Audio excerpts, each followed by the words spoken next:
देश के दुश्मनों ने भी देख लिया, जब सिंदूर बारूद बन जाता है तो नतीजा क्या होता है।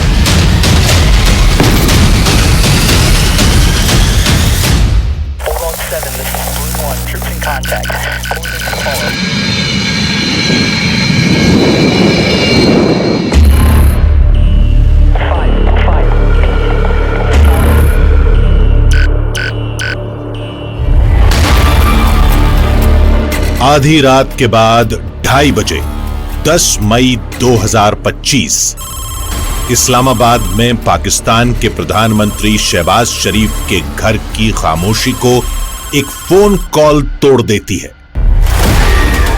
लाइन पर हैं पाकिस्तान के आर्मी चीफ आसिम मुनीर। उनकी आवाज में दहशत और बेचैनी है। जनाब, चकलाला पर हमला हुआ है।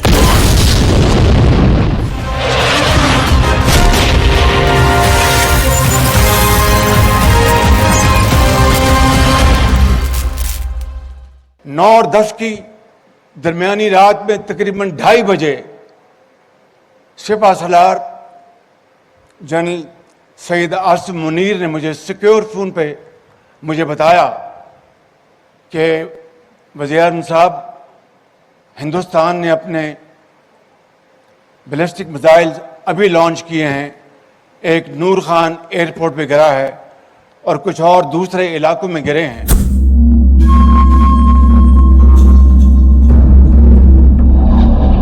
नूर खान एयरबेस पाकिस्तान का सबसे अहम एयरबेस चल रहा था।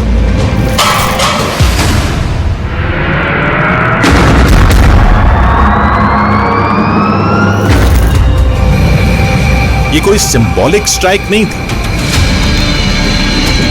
ये सटीक हमला था और बेहद घातक था।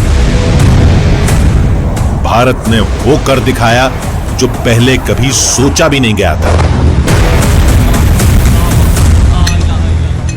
It was building up. ये सब कुछ 22 अप्रैल को पहलगाम में हुए हमले के बाद धीरे धीरे इसका माहौल बनता गया था। मुझे लगता है कि बाकी सबकी तरह मुझे भी यकीन था कि भारत की तरफ से ये जवाब जरूर आएगा।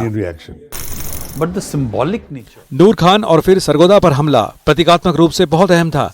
बाकी ठिकाने तो सामान्य ऑपरेशनल बेस थे, लेकिन ये दो ठिकाने रणनीतिक तौर पर रावलपिंडी के पास होने की वजह से बहुत मायने रखते हैं।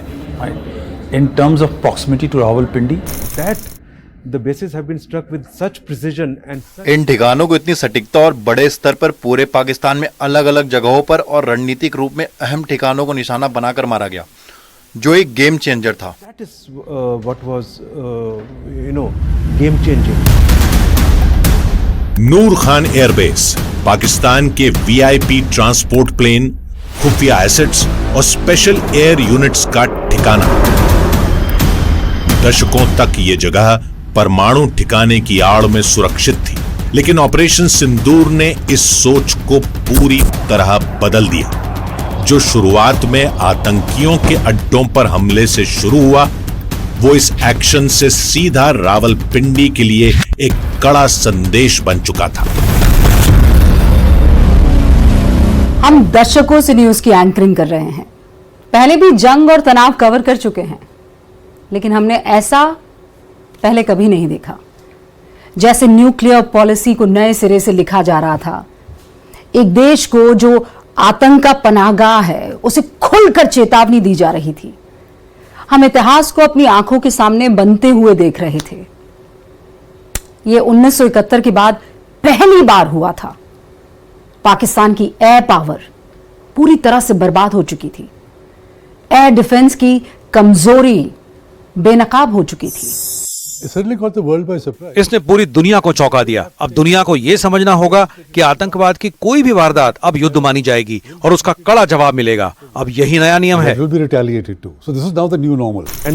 पश्चिम को यह बात और ज्यादा गंभीरता से समझनी होगी, क्योंकि अब तक पाकिस्तान को हथियार देते रहे हैं और अब चीन भी दे रहा है। अगर दुनिया वाकई आतंकवाद को लेकर गंभीर है तो उन्हें इसके केंद्र यानी पाकिस्तान पर ध्यान देना होगा और कड़ी कार्रवाई भी करनी होगी। दुनिया की सबसे ताकतवर सेनाओं में से एक 11 अलग अलग जगहों पर एक साथ हमला कर पाना और फिर हर जगह सफलता पाना, ये पहले कभी नहीं हुआ था। जब एक साथ 11 एयरफील्ड्स पर हमला हुआ तो वो ये पल था जब पूरा सैन्य और राजनीतिक ढांचा हिल गया होगा। Has never happened before. 9 मई की रात जैसे जैसे बीत रही थी, 10 मई की सुबह कुछ ऐसा लेकर आई जिसकी पाकिस्तान में सेना की रणनीति बनाने वालों ने कल्पना भी नहीं की थी। भारत की एयरफोर्स बिना रुके पूरी ताकत से दोबारा हमला कर चुकी थी और इस बार पहले से भी कहीं ज्यादा घातक हमला था। I think when the strikes went on to the 11 airfields at the same time, that was one time their entire political military structure would have actually crumbled. They tried. उन्होंने पूरी कोशिश की, लेकिन हमारी तरफ कोई बड़ा नुकसान नहीं हुआ। इससे साबित होता है कि हमारी डिफेंस कितनी मजबूत है और हम कितनी अच्छी तरह से जवाब दे पाए। Integrated in our overall capability to defend. पहली स्ट्राइक ने नूर खान एयरबेस को निशाना बनाया था, लेकिन बात यहीं खत्म नहीं हुई।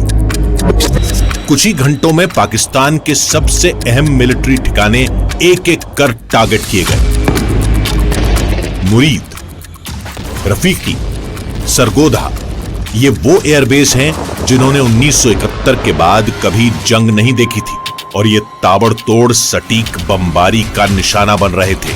जैसे समय के साथ एक अनकहा समझौता हुआ था कि इन हवाई अड्डों को नहीं छेड़ा जाएगा, लेकिन अब वो अनकहा समझौता धूल में मिल चुका था।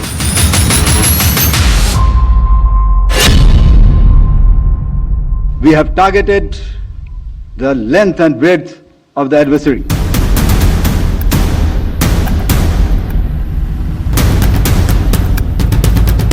We will not submit to nuclear blackmail anymore, and that we will not make a distinction. अब हम परमाणु धमकी से नहीं डरेंगे और हम आतंकवादी और उसे समर्थन देने वालों में फर्क नहीं करेंगे। अगर कोई हमला होता है तो हम मानेंगे कि वो पाकिस्तान सरकार या उनके समर्थन से हुआ है। ये भारत की नई नीति है जिसे दुनिया को समझना होगा, क्योंकि हमने जमीन पर ये करके दिखा दिया है। Because we have demonstrated it on the ground. In terms of जहां तक इस नए सिद्धांत की बात है, तो ये हमारे तरफ से एक बहुत संयमित कार्रवाई थी। अगर हम पूरी तरह से युद्ध के लिए तैयार होते, तो जो हमले हमने 10 तारीख को किया, वो हम 8 तारीख को भी कर सकते थे। morning we would have done on 8th. Islamabad में चिंता अब डर में बदल चुकी थी। थके हारे प्रधानमंत्री शहबाज शरीफ सुबह 4 बजे एक आपातकालीन सुरक्षा बैठक में पहुंचे। एक के बाद एक रिपोर्ट्स आती गई। पाकिस्तान के एयरबेस लगातार निशाना बनाए जा रहे थे। करीब दर्जन भर ठिकानों पर बहुत ही प्लानिंग से हमले हुए थे।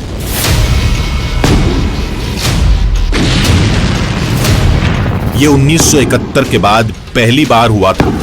पाकिस्तान की एयर पावर पूरी तरह से बर्बाद हो चुकी थी। एयर डिफेंस की कमजोरी बेनकाब हो चुकी थी। आसिम मुनीर ने वो स्वीकार किया जिसे अब छिपाया नहीं जा सकता था।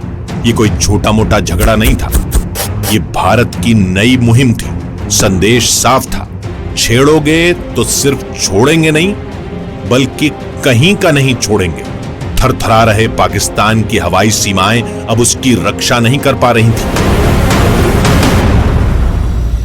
अब इससे इनकार करना मुश्किल था कि भारत ने पाकिस्तान की फौज को जबरदस्त तरीके से चोट पहुंचाई थी और मुनीर की सेना की फजीयत हो चुकी थी। So while they have been trying for 4 years to do something, पिछले 4 सालों में वो कुछ करने की कोशिश कर रहे थे, लेकिन ये एक गलती या हद से ज्यादा बढ़ने की कोशिश। उनके लिए ये उल्टा पड़ गया और जब बात उल्टी पड़ी तो वो सीधे अमेरिका के पास भागे। where have they gone? They went running to Uncle Sam. And though this is as clear as second. अब ये एकदम साफ संकेत है कि अगर उन्होंने अगली बार ऐसी कोई हरकत की तो नतीजे और भी बुरे होंगे। उन्हें पीछे हटना ही होगा, लेकिन लगता नहीं कि वो ऐसा करेंगे। From the brink. I don't think so they will. 7 मई आधी रात के बाद 1 बजे ऑपरेशन सिंदूर शुरू होता है। भारतीय जेट ने पाकिस्तानी रडार को चकमा दिया और पीओके के साथ साथ पाकिस्तान के अंदर 9 आतंकी अड्डों पर सटीक हमले को अंजाम दिया।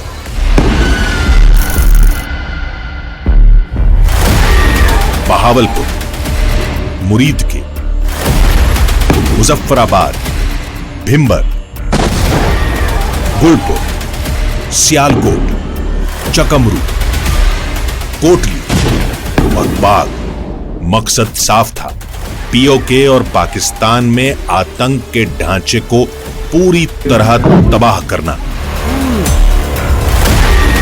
पहलगाम अटैक के बाद 2 हफ्तों तक हम इसी पल का इंतजार कर रहे थे। हमने रातों रात कंटिंजेंसी टीमें तैनात कर दी थी जो लगातार अलर्ट पर थी, और उन्होंने सबसे पहले ब्रेकिंग न्यूज दी। इस बार की स्ट्राइक बिल्कुल सोची समझी थी। जो हुआ वो किसी ने नहीं सोचा था। बालाकोट के समय प्रूफ की जो बहस हुई थी, इस बार कोई शक की गुंजाइश ही नहीं थी। कुछ ही मिनटों में हमें बहावलपुर में जैश ए मोहम्मद के ठिकानों पर हुए हमले की पहली तस्वीरें मिल गईं, और यही वो पल था जिसने उस रात को इतिहास बना दिया।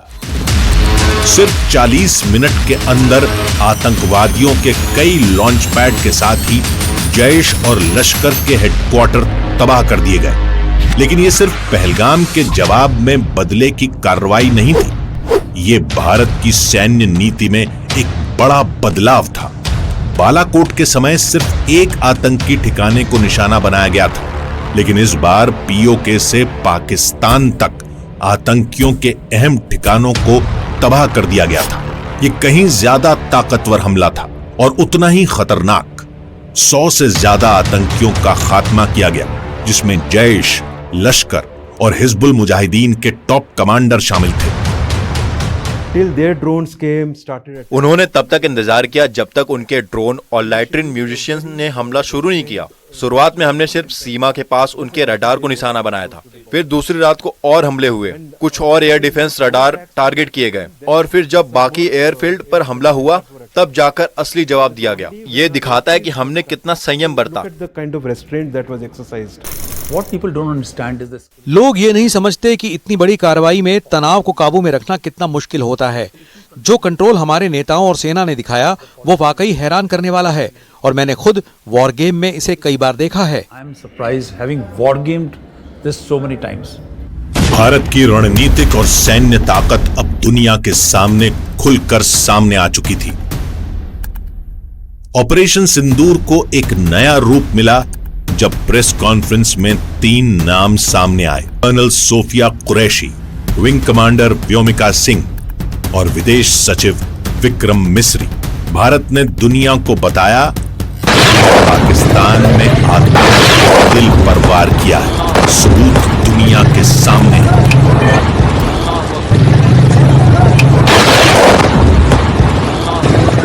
ऑपरेशन सिंदूर 22 अप्रैल को पहलगाम में हुए विभत्स आतंकवादी हमले के शिकार मासूम नागरिकों व उनके परिवारों को न्याय देने के लिए लॉन्च किया गया था।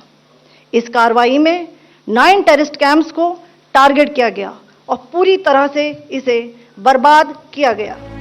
22 अप्रैल 2025 पहलगाम, जो अपनी खूबसूरती के लिए जाना जाता है,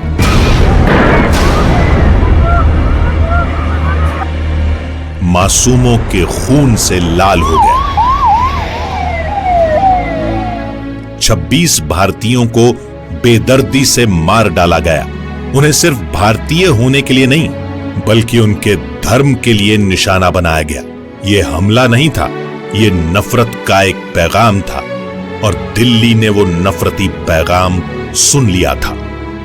हम जो दिल्ली में सत्ता के गलियारों में खबरों पर नजर रखते हैं, हमें तुरंत समझ में आ गया कि यह हमला अलग हटकर है। यह हमला उस वक्त हुआ जब अमेरिकी उपराष्ट्रपति जे.डी. वेंस भारत के दौरे पर थे। इससे पहले भी कई बार अमेरिकी डेलीगेशन जब भारत के दौरे पर थे तब आतंकी वारदात हुई है, लेकिन इस बार जो पूरा का पूरा वाकया था वह अलग दिख रहा था। हमें पता था कि मौजूदा सरकार ऐसे संकटों पर कैसे रिएक्ट करती है, और हमें यह भी यकीन था कि पीएम मोदी रियाद से लौटने की प्लानिंग शुरू कर चुके होंगे। प्रधानमंत्री नरेंद्र मोदी कुछ ही घंटों में सऊदी अरब से भारत लौट आए। सुबह तक साउथ ब्लॉक में कैबिनेट कमेटी ऑन सिक्योरिटी यानी सीसीएस की बैठक शुरू हो चुकी थी। जो फैसले आमतौर पर बंद कमरों में फुसफुसाकर लिए जाते हैं वो खुलकर सामने थे। गृह मंत्री अमित शाह को पहले वाले दिन ही श्रीनगर और पहलगाम भेज दिया गया। भारत सिर्फ शोक नहीं मना रहा था, भारत एक्शन में था। 7 मई को जो कार्रवाई हुई उसने इस्लामाबाद को हिलाकर रख दिया। एलओसी पर कुछ ही घंटों में भारी हलचल शुरू हो गई थी।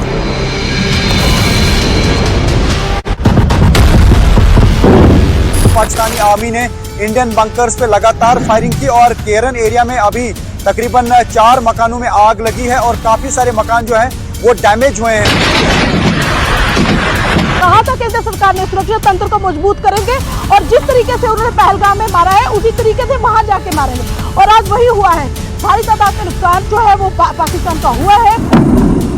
भारत की ओर से स्ट्राइक हुई है, हमें ऐसे धमाकों की आवाज हमें लगातार सुनने को मिली है। देखिए ये अगर आप पहाड़ी देख सकते हैं, ठीक इसके पीछे लाइन ऑफ कंट्रोल का इलाका और वहां से लगातार पाकिस्तान की नापाक हरकतें जारी हैं।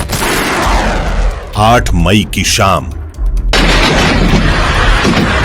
पाकिस्तान ने जवाबी कार्रवाई में ड्रोन और मिसाइल अटैक की कोशिश की। निशाने पर थे भारत के 14 सैन्य ठिकाने, लेकिन हर एक हमले को भारतीय डिफेंस सिस्टम ने नाकाम कर दिया। इंटीग्रेटेड डिफेंस ग्रिड और S-400 सिस्टम ने बेहद सटीक काउंटर अटैक से पाकिस्तान के हर हमले को हवा में ही नेस्त नाबूद कर दिया। तीनों सेनाओं के प्रमुख एक स्पेशल कंट्रोल रूम से इस पूरे डिफेंस ऑपरेशन को लीड कर रहे थे।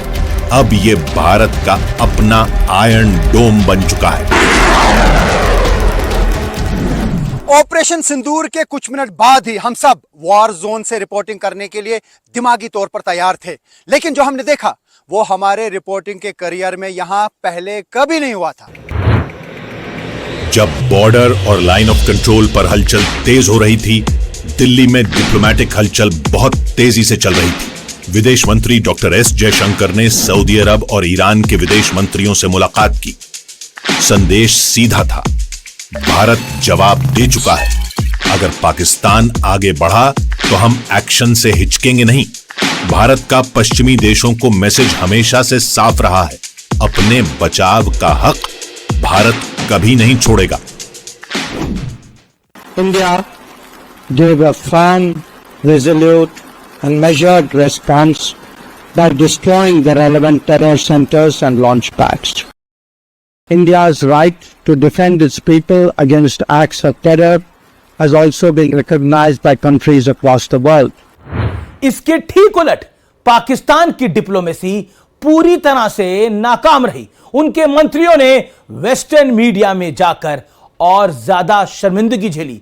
सबको पता है कि पाकिस्तान की सियासत अब उनके हाथ में नहीं रही, लेकिन उनके नेताओं ने जो फजीहत करवाई वो अभूतपूर्व थी। कुछ बयान तो ऐसे हैं जिन्हें सुनकर होश उड़ जाए। You do admit, sir, that Pakistan has had a long history of backing and supporting and training and funding these terrorist organizations. Well, we have been doing this dirty work for the United States for about 3 decades, and West, including Britain. As far as what the defense minister said, I don't think that it's a secret that Pakistan has a past as far as extremist groups are concerned. Let's start with this very specific allegation of 5 fighter jets shot down. Where's the evidence for that, sir? It's all over the social media, on Indian social media, not on our social media. The debris of these jets fell into Indian occupied Kashmir. 9 मई को पाकिस्तान ने हमले और तेज कर दिए। सब लोग अपनी दुकानों की, अपने घरों की, अपनी गाड़ियों की लाइटें बंद कर दें। उत्तर में लेह से लेकर दक्षिण में सरक्रीक तक 300 से 400 ड्रोन लॉन्च किए गए। भारत के एयर डिफेंस सिस्टम ने आसमान को आतिशबाजी से भर दिया। तुर्की से आए ड्रोन देखे गए और तुरंत इंटरसेप्ट कर लिए गए। जवाबी कार्रवाई में भारत ने हेरोप लॉइटरिंग ड्रोन तैनात किए, जो पाकिस्तान की सीमा के अंदर जाकर उनके कंट्रोल पोस्ट को तबाह कर रहे थे। अब तक ये साफ हो चुका था कि ये लंबा चलेगा। नए भारत ने इससे पहले ऐसे टीवी पर लाइव युद्ध नहीं देखा था। हर घंटे के साथ ये साफ हो रहा था कि भारतीय सेना न सिर्फ पाकिस्तान के हमलों को रोक रही है, बल्कि जिस पैमाने पर जवाबी हमले हो रहे हैं उससे पाकिस्तान जल्दी घुटनों पर आ जाएगा। It is only after that strike that our hit has taken. उस हमले के बाद भारत ने जवाब में 9 ठिकानों पर हमले किए, जैसे कि सरगोधा, चकलाला, जैकबाबाद, बोलारी। ये सब अहम टारगेट थे। सिर्फ एयर डिफेंस सिस्टम ही नहीं बल्कि जमीन पर खड़ी अहम चीजें भी टारगेट की गई। हैंगर, F-16 शेल्टर, रनवे, हर चीज पर हमला हुआ। Targeting their launch capability in terms of runways. 10 मई सुबह 3 बजे अब कोई रुकावट नहीं बची थी। इंडियन एयरफोर्स के फाइटर जेट्स ने पाकिस्तान के और भी एयरबेस मुरीद, रफीकी और सरगोधा पर हमला कर दिया। रावलपिंडी अब पूरी तरह तबाह हो चुका था। दशकों में पहली बार पाकिस्तान के अहम एयरबेस ऐसे खतरे को देख रहे थे। पाकिस्तानी फौज में डर फैल गया। धमाका देखिए कितना जबरदस्त हुआ है। आप उसके साइज और स्केल से बता सकते हैं कि ये धमाका किसी बड़े हथियार का इस्तेमाल करने से हुआ है। श्री साहब जो विदेश सचिव हैं, उन्होंने प्रेस कॉन्फ्रेंस की और सेना की तरफ से कर्नल सोफिया कुरैशी और एयरफोर्स की तरफ से विंग कमांडर व्योमिका सिंह ने बताया किस तरह से ऑपरेशन सिंदूर को अंजाम दिया गया।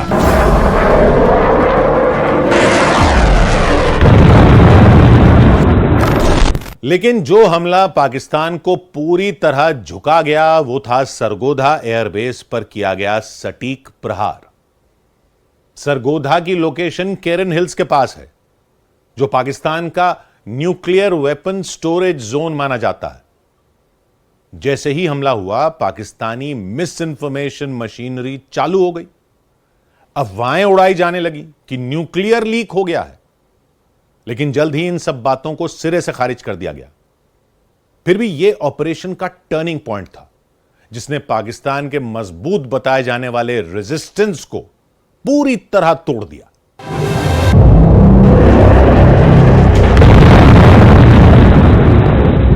The Sargodha thing which happened is, look at the layers. You had the Chinese layer to observe. You had all the Sargodha में जो हुआ उसमें देखिए कितनी परतें थीं। चीन की निगरानी थी, निजी सैटेलाइट इमेजरी थी, कई एशियाई सिस्टम्स जानकारी भेज रहे थे, यहां तक कि वहां कुछ अमेरिकी संसाधन भी थे जो पहले से आगाह करने के लिए लगाए गए थे।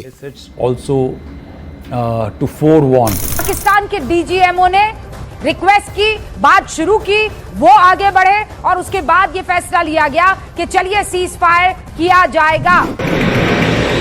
जब भारत ने पाकिस्तान के 11 एयरबेस को बर्बाद कर दिया तो रावलपिंडी में बैठा वो शख्स जिसे पाकिस्तान की सुरक्षा का जिम्मा मिला था, एक बंकर में छिपा हुआ था। उसके करीबी अफसर उसे बता रहे थे कि उसकी फौज कितनी शर्मिंदगी झेल रही है। कई सैनिक मारे जा चुके थे, एयर डिफेंस सिस्टम बर्बाद हो चुका था, फौज का हौसला मिट्टी में मिल चुका था। आखिरकार उसने झिझकते हुए सफेद झंडा लहराया।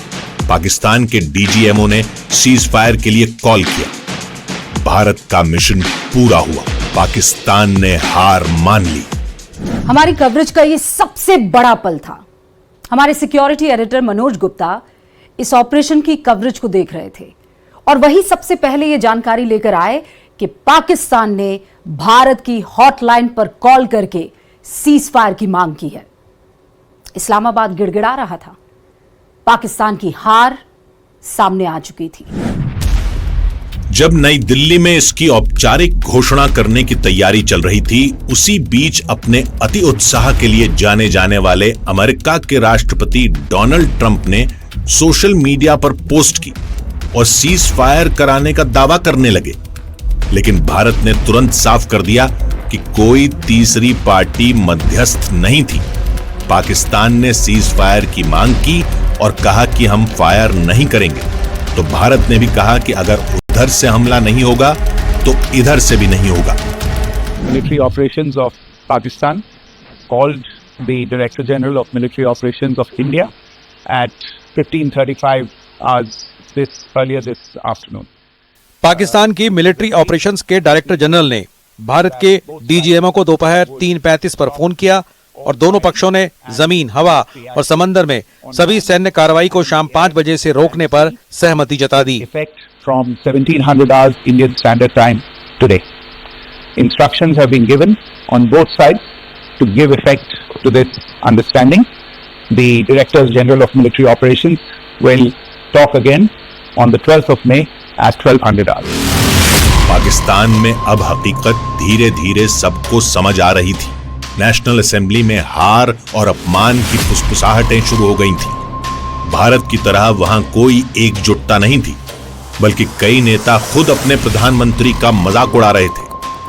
अगर शेरों का लश्कर उसका सरदार गीदड़ हो तो वो नहीं लड़ सकते, वो जंगे हार लेते हैं। वजीर आजम, जब आपका लीडर बुज़दिल हो, वो मोदी का नाम ना ले सके, उसको आप क्या पैगाम दे रहे बॉर्डर पे लड़ने वाले उस जवान को? हमारी कमी है, हम मजबूर हैं, हम गुनाहगार हैं, लेकिन रब्बे काबा हम तेरे हबीब की उम्मती है। खुदा का वास्ता हमसे रहम का भला फरमा। This is largely an air battle, if you can call it that. So if they think they have done well, ये ज्यादातर हवाई जंग थी। अगर वो समझते हैं कि उन्होंने अच्छा किया तो जिस व्यक्ति को प्रमोट होना चाहिए था वो तो एयर चीफ था। लेकिन मुनीर को हार के बाद फील्ड मार्शल बना दिया गया ताकि घरेलू जनता के सामने हार को छुपाया जा सके। the decisive military loss that Pakistan suffered is to cover up for the domestic audience.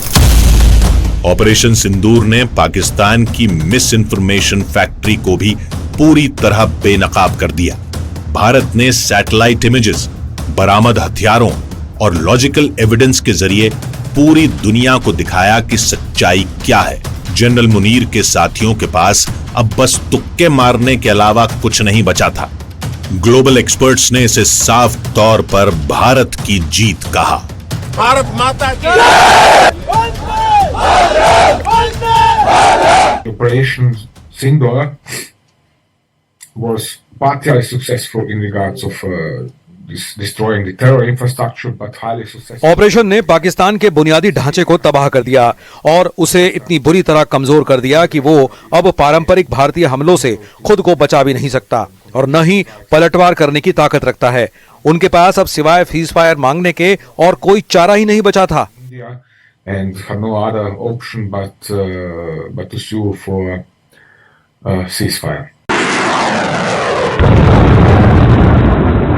पूरे ऑपरेशन का सबसे बड़ा संदेश ये था, भारत अब सिर्फ डिफेंस नहीं करता, भारत अब खुद डिफेंस टेक्नोलॉजी भी बना रहा है। आकाश तीर भारत का स्वदेशी एयर डिफेंस सिस्टम आत्मनिर्भरता और अजय एयर डिफेंस का प्रतीक बन चुका है। आकाश तीर को अलग बनाती है इसकी तकनीक, जिसने इसे एक साथ कई हवाई हमलों से निपटने में सक्षम बनाया। दुनिया के गिने चुने सिस्टम ही ऐसा कर पाते हैं। भारत ने एक सीधा और सख्त बयान दिया, अब बर्दाश्त करने का दौर खत्म हो चुका है। भारत के आम लोगों पर हमले हुए, धार्मिक जगहों को टारगेट किया गया, ड्रोन वॉरफेयर को हथियार बनाया गया। अब से भारत के एक्शन का नया नियम होगा। सर्जिकल स्ट्राइक और एयर स्ट्राइक के बाद अब ऑपरेशन सिंदूर आतंक के खिलाफ भारत की नीति है। ऑपरेशन सिंदूर ने आतंक के खिलाफ लड़ाई में एक नई लकीर खींच दी है, एक नया पैमाना, न्यू नॉर्मल तय कर दिया है। पहला, भारत पर आतंकी हमला हुआ तो मुंह तोड़ जवाब दिया जाएगा। दूसरा, कोई भी न्यूक्लियर ब्लैकमेल भारत नहीं सहेगा। तीसरा, हम आतंक की सरपरस्त सरकार और आतंक के आकाओं को अलग अलग नहीं देखेंगे। ऑपरेशन सिंदूर को अभी सिर्फ रोका गया है, ये खत्म नहीं हुआ। उन 88 घंटों में जो एक्शन हुआ, उसका असर दशकों तक रहेगा। भारत ने पूरा समीकरण बदल दिया है। सटीक हमले, तेज एक्शन, मजबूत कूटनीति। पाकिस्तान का डिनायल प्लान अब बिखर चुका है। अब एक नए चैप्टर की शुरुआत हो चुकी है, जहां आतंक बर्दाश्त नहीं किया जाएगा, करारा जवाब मिलेगा और किसी भी उकसावे की कीमत अब पहले से ज्यादा चुकानी पड़ेगी। आज देश निराशा के अंधकार से निकलकर विश्वास के उजाले में तिरंगा फहरा रहा है। 22 तारीख के हमले के जवाब में हमने 22 मिनट में आतंकियों के 9 सबसे बड़े ठिकाने तबाह कर दिए। दुनिया ने और देश के दुश्मनों ने भी देख लिया, जब सिंदूर बारूद बन जाता है तो नतीजा क्या होता है।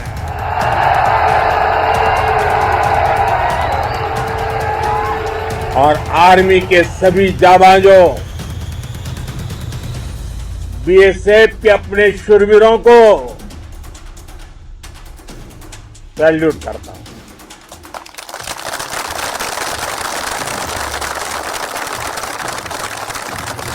आपके पराक्रम की वजह से